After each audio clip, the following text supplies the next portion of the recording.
Namaste. Today is the 10th day of August 2022, and we continue with our series on the life divine with our beloved Ranga. We are on page 330 at the beginning of the last paragraph. At the same time.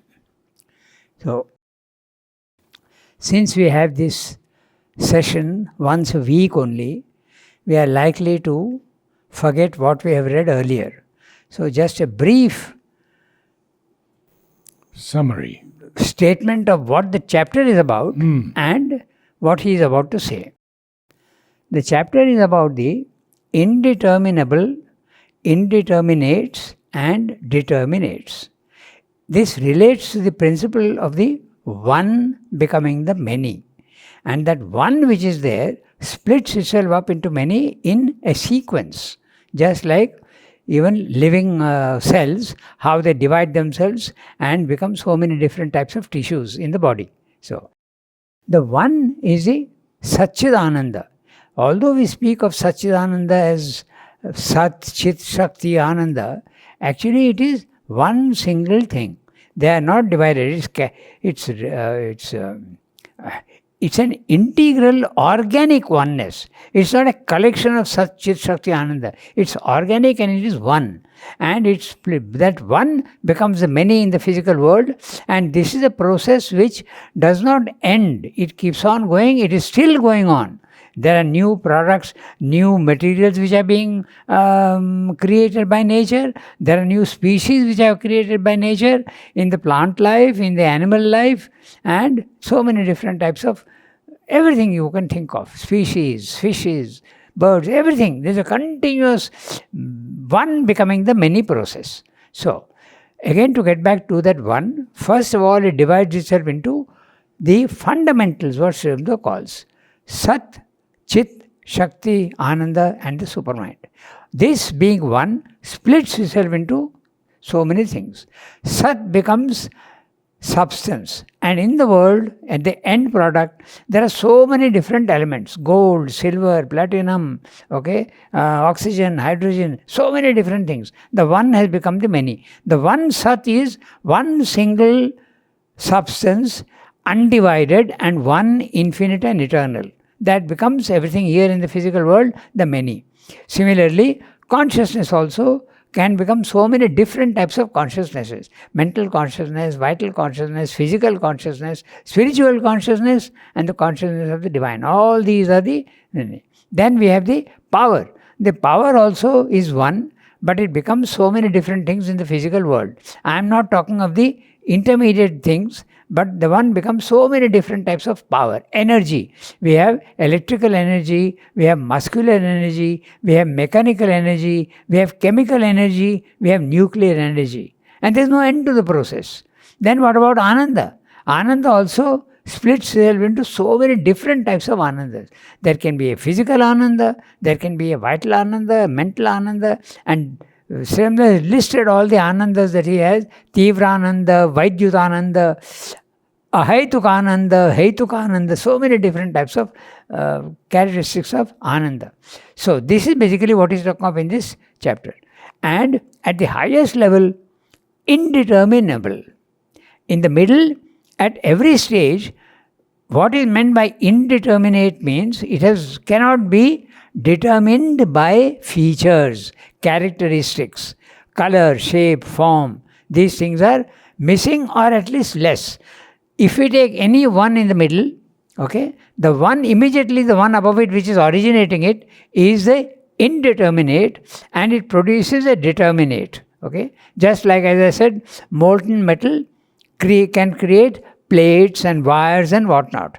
Then that again can be molded into so many things. Plates can be made into vessels. It can be made into jugs. It can be made into plates. It can be made into spoons. So this process goes on.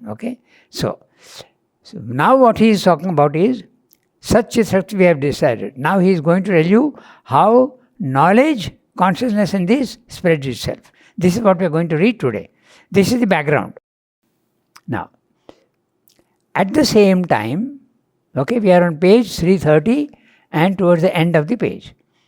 At the same time, indeterminability is also a necessary element in our conception of the absolute, because the divine is infinite and eternal.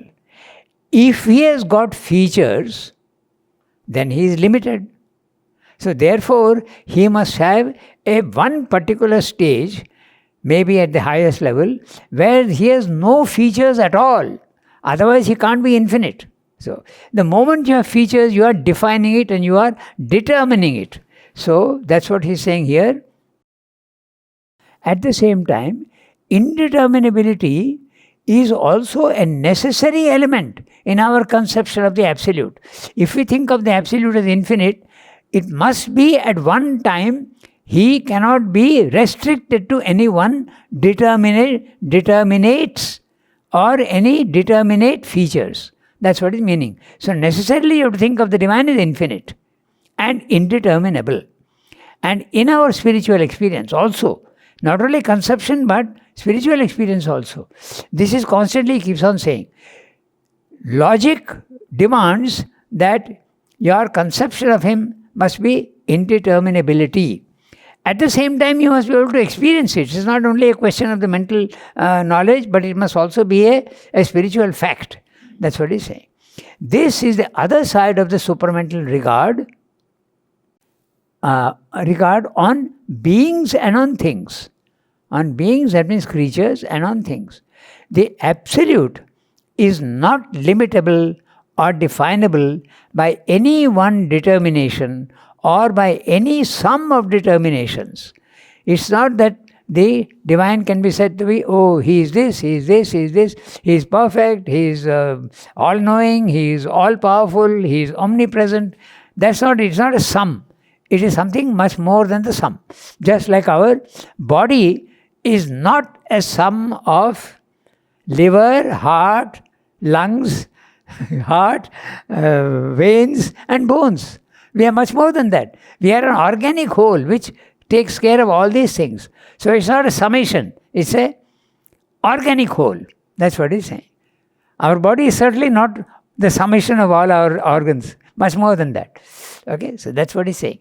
He's saying the absolute is not limitable or definable by any one determination or any sum, even the sum is not enough, of determinations. On the other side, it is not bound down to any indeterminable vacancy of pure existence.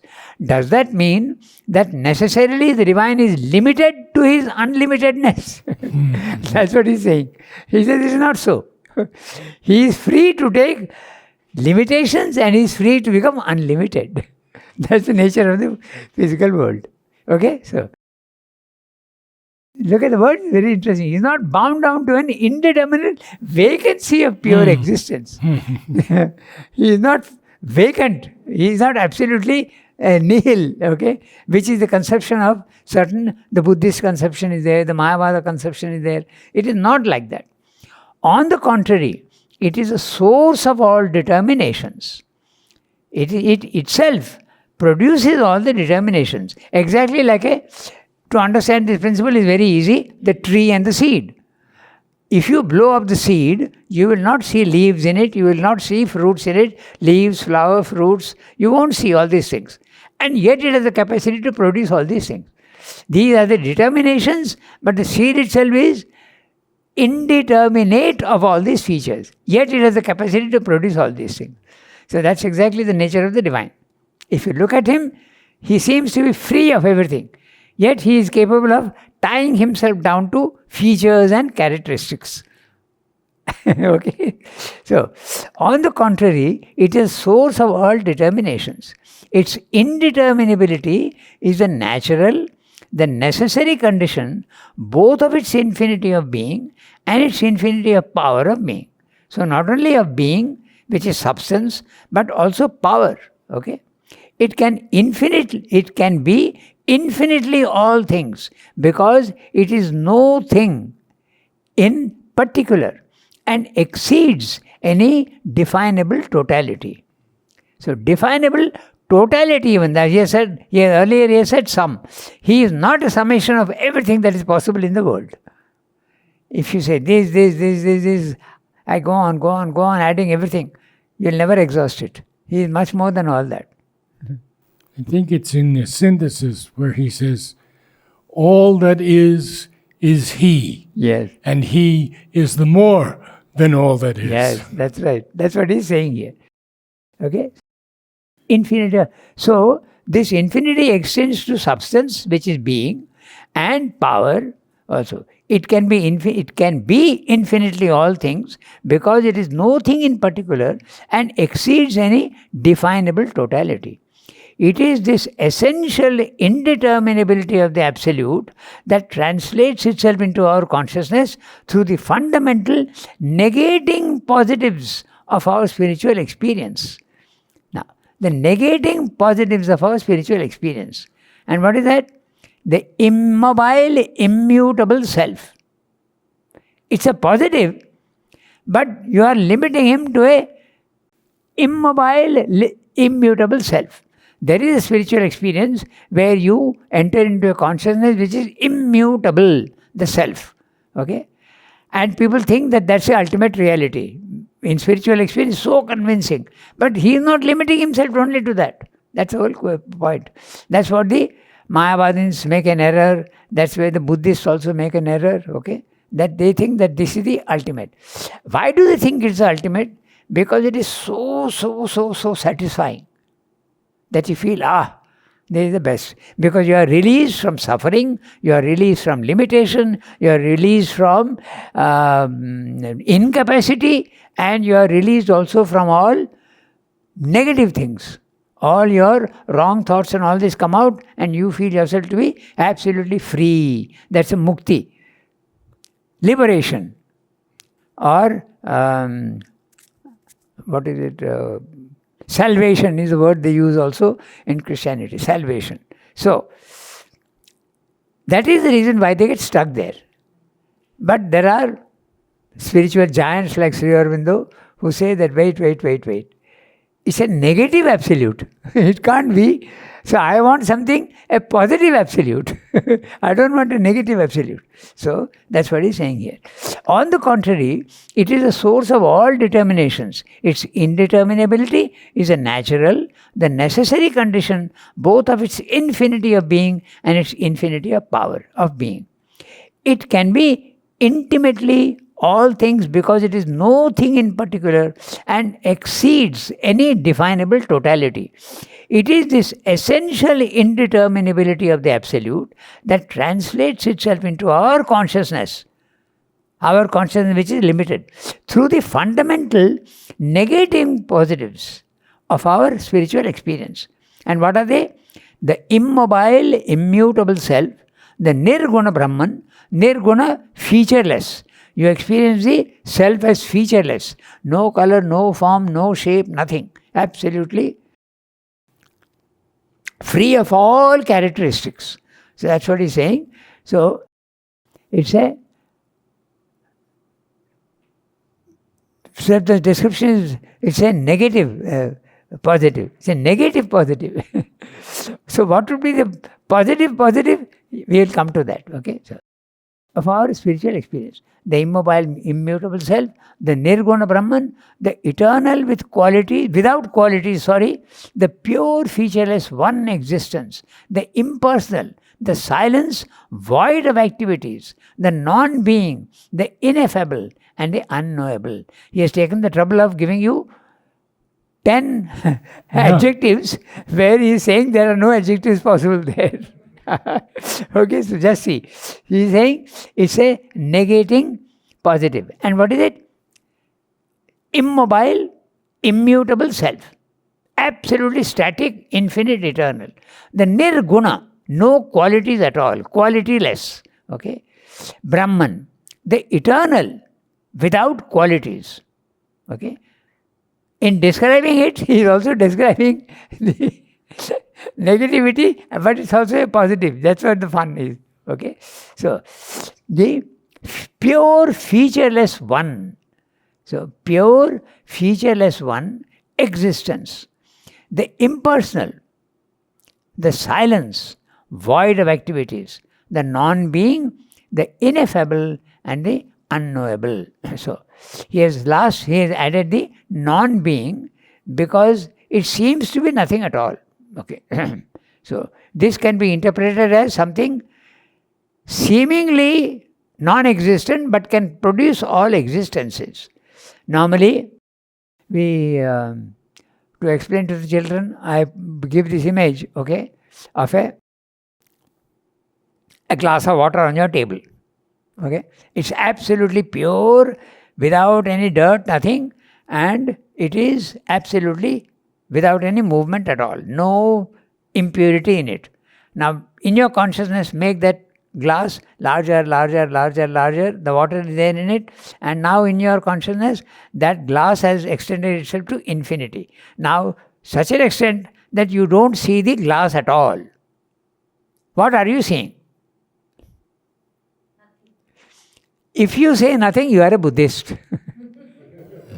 If you say it is seeming to be a nothing which is full of all possibilities, you are a Vedantin. That's the thing. So, this is the essential indeterminability of the Absolute that translates itself into our consciousness through fundamental negating positives of our spiritual experience. He has described, and he says, non-being, the ineffable and the unknowable. On the other side, it is the essence and source of all determinations. It is itself capable of producing all characteristics, features, limitations. And this dynamic essentiality manifests to us through the fundamental affirming positives. There you are now, the affirming positives, in which the Absolute equally meets us. And that's a saguna aspect, the nirguna aspect and the saguna aspect. With all the qualities, the divine has all the qualities. And what is that? For it is the self that becomes all things, the saguna Brahman, the eternal with infinite qualities, the one who is the many, the infinite person who is the source and foundation of all persons and personalities, the Lord of creation, the Word, the master of all works and action. It is this that which being known, it is that which being known, all is known. Yasmin vijjate sarvam vijjatam. If you know this, everything else is known. So, he is talking of this supermind, where the personal aspect of the divine and the impersonal aspect of the divine all merge, and although you are one, you understand all the many also. So, everything is perfectly synthesized and harmonized. There is no fundamental antinomy between all these things. In the physical world, we see the many, we don't see the oneness. In the spiritual planes of consciousness, which we call level 2, you are in a spiritual consciousness, you see the oneness, but you see the physical world, all the many as unreal. You go to the third level, and there you see that he is everything. He is real, unreal, one, many, everything. There is no disharmony at all. Although you see the many, there is a perfect harmony. We are seeing the many, but there is a disharmony in the physical world. But at the highest level, you see the many, but they are in perfect harmony. The example usually given is that of an orchestra. 100 pieces, all playing different things. Someone is producing a sound, someone is flute, and even sometimes different tunes, but all in perfect harmony. So the one need not translate itself into the many where there is only clash and disharmony. There is also a condition where it can be absolutely harmonious. And that's where it is going. Evolution is going towards that point. Okay? On the other side is the essence. So now he is talking of the affirming positives, in which the Absolute equally meets us. For it is the self that becomes all things, the Saguna Brahman, the eternal with infinite qualities. One who is the many, the infinite person, who is the source and foundation of all persons and personalities, the Lord of creation, the Word. We have to go a little into what is the Word. Okay, so the master of all works and action. It is that which, being known, all is known. The Sanskrit equivalent, as we just now said, Yasmin Vijjate Sarvam Vijjatam. That which is known, all is known. The master of all works, etc. Now, what is this word? The word usually, the word is used for expressing the capacity of manifestation. The one becomes the many by the power of manifestation. Why is that word used in this sense? Because suppose I have a thought in my mind. I don't express it. It remains unmanifested. But if I have to manifest my thought and others see that and understand what I am thinking, I have to use language. I have to use words. So when I use a word, I am manifesting that which is unmanifest in my mind. That's why the word is the power of creation, the power of manifestation. In the beginning was the Word. That's right. And the Word was made flesh. Yes. That's why it is used in this sense, the word. Okay? So, for it is not possible in a supramental cognition to split asunder the two sides of the one existence. Even to speak of them as sides is excessive, for they are in each other. Their coexistence or one existence is eternal, and their powers sustaining each other found the self-manifestation of the infinite. This truth of immutability and mutability being essentially absorbed into one another, depending on which level you are, can be repeated in many, many different ways. Okay, we'll have a look at that. Okay, it is worthwhile. They are really always involved with each other. You can speak of it as saguna, nirguna. Okay, in the infinite impersonality, there is personality also. In the person, okay, I am now a person, but the impersonal is in me, the immanent aspect. The divine has three aspects: transcendent, outside the universe, in the universe, universal, cosmic, and the individual. These are the three levels he enters into, and he is there everywhere. So, there is the famous, this is a very interesting concept, so we'll look at it in detail. It's really worth looking at. Time and timelessness, they are also involved in each other. Okay, the infinite and the finite are also involved in each other to the extent of infinitesimal. Okay, so the infinitesimal is the atom, right? But the infinite has condensed itself into the atom, just like matter is the condensation of everything above it. Just it is like a Russian doll, as I said, each one by one, it puts itself into and involves itself in the, so it is always there. This also translates as rest and movement.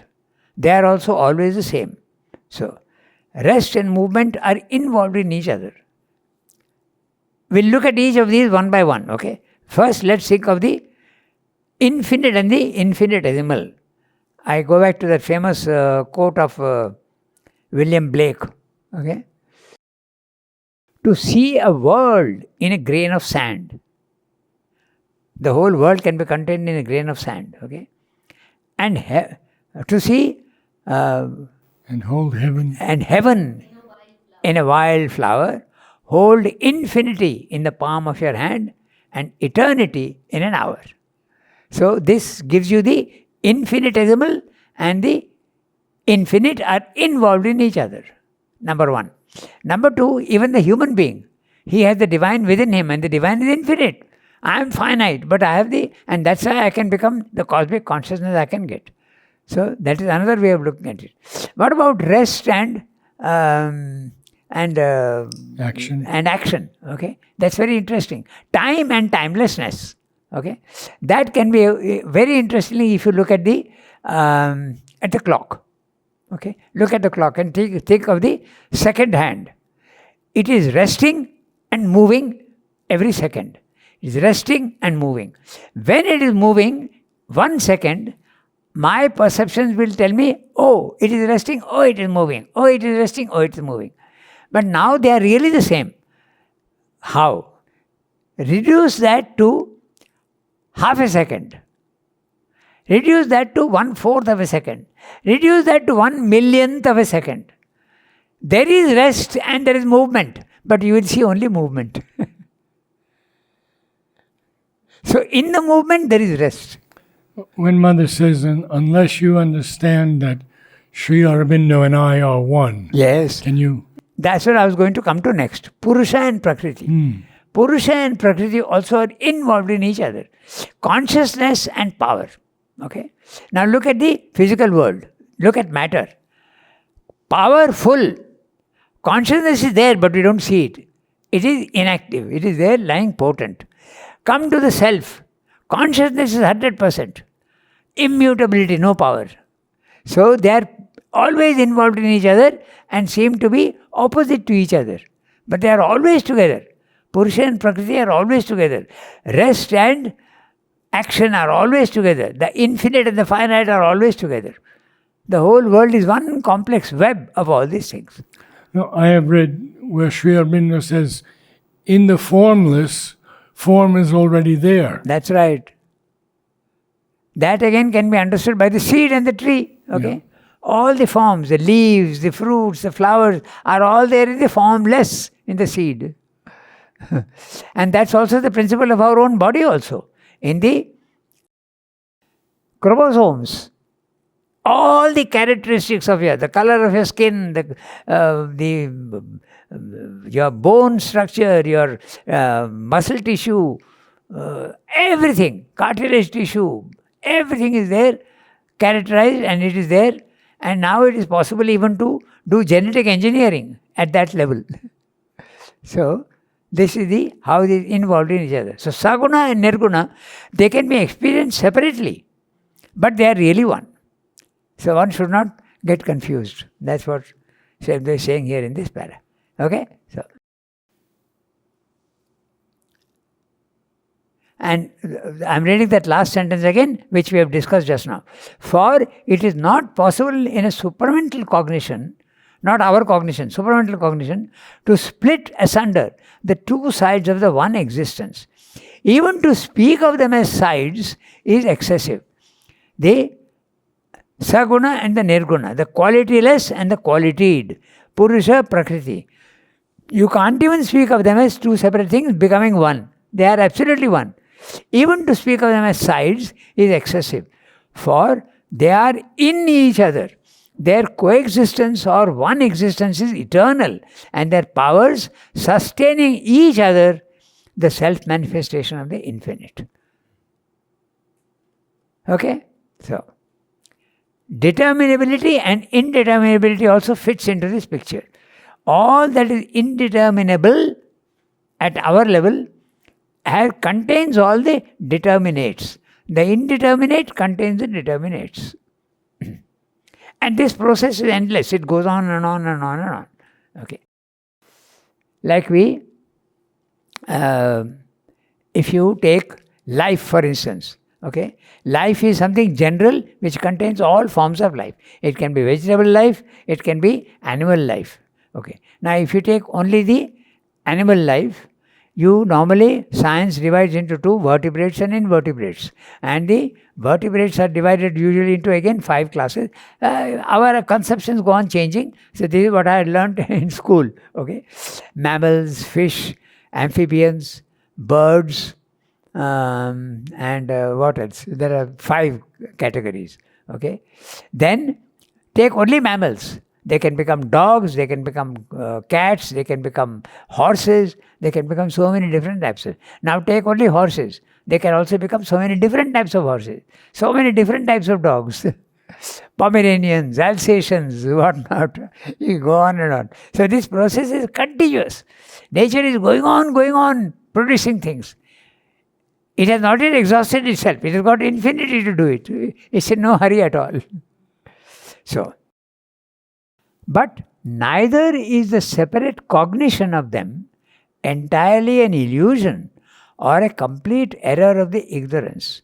This too has its validity for spiritual experience. We'll discuss this later. For these primary aspects of the Absolute are fundamental spiritual determinates or indeterminates, answering at the spiritual end or beginning to the general determinates or generic indeterminates of the material end or inconscient beginning of the descending and ascending manifestation. Those that seem to us negative carry in them the freedom of the infinite from limitation by its own determinations. Their realization disengages the spirit within, liberates us, and enables us to participate in this supremacy. Thus, when once we pass into or through the experience of immutable self, we are no longer bound and limited in the inner status of our being by the determinations and creations of nature. On the other, the dynamic side, this original freedom enables the consciousness to create a world of determinations without being bound by it. It enables it also to withdraw from what it has created and recreate in a higher truth formula. It is on this freedom that is based the Spirit's power of infinite variation of the truth possibilities of existence, and also its capacity to create, without tying itself to its workings, any and every form of necessity or system of order. The individual being too, by experience of these negating absolutes, can participate in that dynamic liberty, can pass from one order of self-formulation to a higher order. At the stage when from the mental it has to move towards its supramental status, one most liberatingly helpful, if not indispensable experience that may intervene, is the entry into a total nirvana of mentality and mental ego, a passage into the silence of the spirit. In any case, a realization of the pure self must always precede the transition to that mediating eminence of the consciousness from which a clear vision of the ascending and descending stairs of manifested existence is commanded, and the possession of the free power of ascent and descent becomes a spiritual prerogative. An independent completeness of identity with each of the primal aspects and powers, not narrowing as in the mind into a soul engrossing experience seeming to be final and integral, for that would be incompatible with the realization of the unity of all aspects and powers of existence, is a capacity inherent in consciousness in the infinite. That indeed is the base and justification of the overmind cognition and its will to carry each aspect, each power, each possibility to its independent fullness. But the supermind keeps always and in every status or condition the spiritual realization of the unity of all. The intimate presence of that unity is there even within the completest grasp of each thing, each state given its whole delight of itself, power and value. There is thus no losing sight of the affirmative aspects, even when there is the full acceptance of the truth of the negative. The overmind keeps still this sense of this underlying unity. That is for it the secure base of the independent experience. In mind, the knowledge of the unity of all aspects is lost on the surface. The consciousness is plunged into engrossing, exclusive, separate affirmations. But there too, even in the mind's ignorance, the total reality still remains behind the exclusive absorption and can be recovered in the form of a profound mental intuition or else in the idea or sentiment of an underlying truth of integral oneness. In the spiritual mind, this can develop into an ever-present experience. A very big para. What we can do, we'll first read a summary of what he's saying. Okay? So then we have a total picture, and then we go into details. Okay? It's very useful to do that, I find. So I'll try and give you the summary of what he's saying here. Okay? So what is he saying here? The determinations of the cosmos are not an illusion. He is negating the Buddhistic theory and the Mayavada theory. They are not an illusion. Okay, the first thing. A complete error of ignorance. Okay, they are not an illusion, a complete error of ignorance. They are not also a complete ignorance. Okay, they have their significance and meaning in the total reality. He'll explain to you why. So when the Mayavadan is saying that the physical world is illusion, he is not 100% wrong. He is not 100% right either, but he is seeing one aspect of the divine. Okay. And what is that aspect? Don't think that what you are seeing with limited forms is the only thing. There can be an unlimited thing also. That's the first thing. So he is saying they have their significance and meaning in the total reality. They are symbols and images of the Supreme Absolute. So, normally we explain this illusion thing in this way. You are there and there is a photograph of you. Which is more real? Obviously, you are more real than your photograph. But isn't your photograph some sort of reality reflecting you? So, that's what the world is.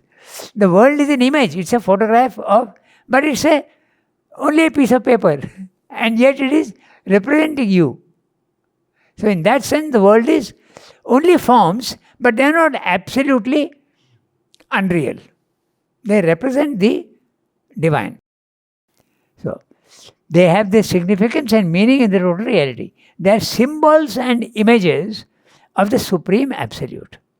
The Supreme Absolute is the indeterminable, which creates the determinations, the features of the cosmos. So there is a Supreme Absolute, itself indeterminable, and it creates the determinations of the features of the cosmos. That we have discussed just now. The seed itself does not contain all the details, but it can produce it. At the lower end, the inconscient is also an indeterminable, albeit a dark and dense infinite, indeterminable, from which springs up all the forms of the evolution. So, the inconscient also holds everything in itself. And it is going on producing one by one. It produces first life, it produces life in the form of trees, and then it produces animals, and then it produces higher and higher forms of life. Okay? At the lower end, the inconscient is also an indeterminable, albeit a dark and dense infinite indeterminable, from which springs up all the forms of the evolution. Between the two are the determinates and the indeterminate above. So, there is the indeterminable at the highest level, full of light. There is an indeterminable at the lowest level, full of darkness. And in between, a combination of all these in graded substance. That's what he's saying. Okay? So, in other words, very clear.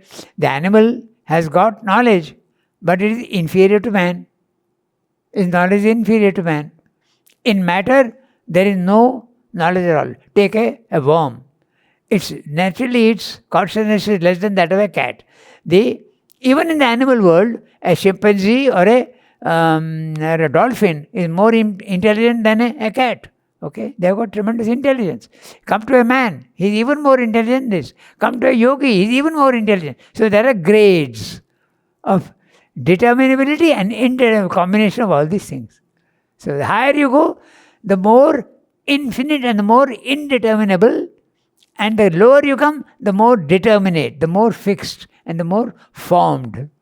That's what he's saying. When he said the overmind contains all of this. Yeah, we'll come to that. Yeah. He's mentioning that. Yeah. Okay? So, then he says, the indeterminates express to man the freedom of the absolute from its own creations.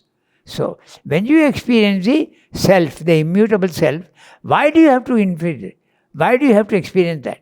Because in the physical world, when we see forms, we feel, this is the reality. So God is telling, get rid of your nonsensical idea. This is not the... Go to the self and see that it is not true. So that's why you have the immutable. So that's what he's saying. The indeterminates express to man the freedom of the absolute from its own creations. It is creating the form, but I am not stuck in them. Like the artist. Something of the artist comes out in his painting or his poem, but he is not stuck to that. He can produce another one. He is also free. That's what he's saying. From its own creations, fixities and rigidities of the cosmos. The determinates express to man the infinite possibilities, the infinite aspects of the Supreme Absolute. When you see forms, then you understand that the infinite formless can become all these forms. There is no end to the process. There is not only one dog. There can be 100,000 types of dogs, 100,000 types of different things. Okay, this applies to everything. The determinates express to man the infinite possibilities, aspects of the Supreme Absolute, which is the seed that contains all the determinables in its womb. That is the validity of the nirvana experience, when the mind silences itself and the consciousness climbs into the freedom of the spirit. The main idea of the immutability is the freedom from form. Your soul is stuck in the body-mind life and it's a prisoner. When it comes out, it feels that, I am really free. I am not bound at all to my body-mind life. I am much more than my body, my mind and my life. So the experience is justifiable because God is telling you, your first impression is wrong. But don't get stuck there again, because there also you get stuck, that also is wrong. So where is the right? Absolute at the highest level. That's why Srivamda wants a supermind. Okay? That is the validity of the nirvana experience, where the mind silences itself and the consciousness climbs into the freedom of the spirit. But the supermind holds in itself both the static and the dynamic, the nirguna and the saguna. This is what he is saying. It contains all. In between, there is this gradation. That's what he is saying in the para.